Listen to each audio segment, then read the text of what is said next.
विश्व की सबसे बड़ी वित्तीय समावेश योजना प्रधानमंत्री जन धन योजना, जिसकी घोषणा प्रधानमंत्री ने 15 अगस्त 2014 को ऐतिहासिक लाल किले से की थी, जिसका शुभारंभ 28 अगस्त 2014 को पूरे देश में किया गया। प्रधानमंत्री जन धन योजना प्रत्येक परिवार के लिए कम से कम एक बुनियादी बैंकिंग खाता, वित्तीय साक्षरता और ऋण, बीमा तथा पेंशन सुविधाओं तक पहुंच के साथ बैंकिंग सुविधाओं तक सार्वभौमिक पहुंच के लिए एक मंच प्रदान करता है। बैंकिंग सुविधा को देश के अंतिम व्यक्ति तक पहुंचाने के लिए प्रधानमंत्री जन धन योजना की शुरुआत की गई थी। एक रिपोर्ट के मुताबिक वित्त वर्ष 2023 में इस योजना के तहत देश भर में 3.59 करोड़ लोगों ने नए PMJDY खाते खुलवाए हैं। इस खाते में किसी भी समय अधिकतम बैलेंस 50,000 रुपए से अधिक नहीं होना चाहिए। एक महीने में नकद निकासी द्वारा कुल डेबिट रुपए से अधिक नहीं होना चाहिए। जनधन खाते खोलकर 50 करोड़ से अधिक लोगों को औपचारिक बैंकिंग प्रणाली में लाया गया है।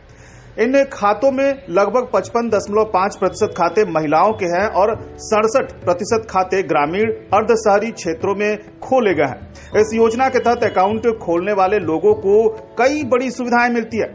ऐसी ही एक सुविधा ओवरड्राफ्ट की है।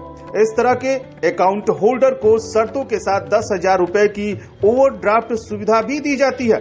आम बात यह है कि अकाउंट में जीरो बैलेंस रहने के बावजूद आप इस सुविधा का लाभ उठा सकते हैं। आइए सुनते हैं इसे लेकर युवाओं ने क्या कुछ कहा, क्योंकि देश के अंतिम व्यक्ति तक इस योजना का लाभ पहुंचाना सरकार का उद्देश्य है। भारत के प्रधानमंत्री ने जनधन योजना की शुरुआत 2014 में किया था और इस योजना का उद्देश्य ये था कि भारत के अंतिम व्यक्ति का भी एक डिजिटल अकाउंट हो, उनका धन उस डिजिटल अकाउंट में शामिल हो सके और पूरा भारत एक साथ जुड़ करके इस डिजिटल इंडिया की शुरुआत करे।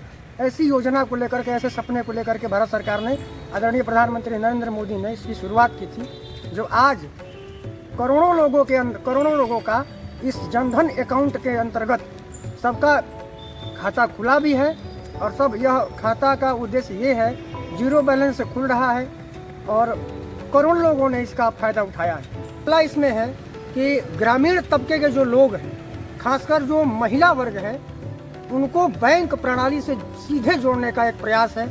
दूसरा, इसमें प्रॉफिट ये है कि इस अकाउंट को खोलने के लिए जरूरी नहीं है कि उस व्यक्ति के पास ज़्यादा रकम हो, वह जीरो बैलेंस से भी इस अकाउंट को खोल करके अपनी बैंक प्रणाली से जुड़ करके इस सेवा का लाभ ले सकते हैं। इस अकाउंट से फ़ायदा ये भी है कि अगर किसी व्यक्ति के अकाउंट में पैसा नहीं है तो वह व्यक्ति जीरो बैलेंस होने के बाद भी 10,000 रुपया उस अकाउंट से प्राप्त कर सकता है।